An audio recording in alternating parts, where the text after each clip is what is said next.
На полигоне Матыбулак в Жамбылской области завершилось командно-штабное учение Айбалта-2024. В них приняли участие около 3000 военнослужащих и более 800 единиц военной техники. На учениях группировки войск двух региональных командований Юг и Восток противостояли друг другу, чего ранее не было. Кроме того, на учениях впервые применялись ударные и разведывательные дроны. Сценарий крупных оперативных тактических учений, которые каждый год в начале осени проходят на полигоне в Жамбылской области, на этот раз был полностью пересмотрен.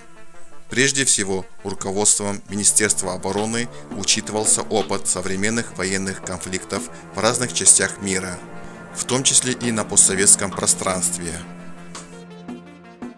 Одна из главных задач, которые отрабатываются на учениях Айбалта-2024, это применение нового вида тактического вооружения – беспилотных летательных аппаратов.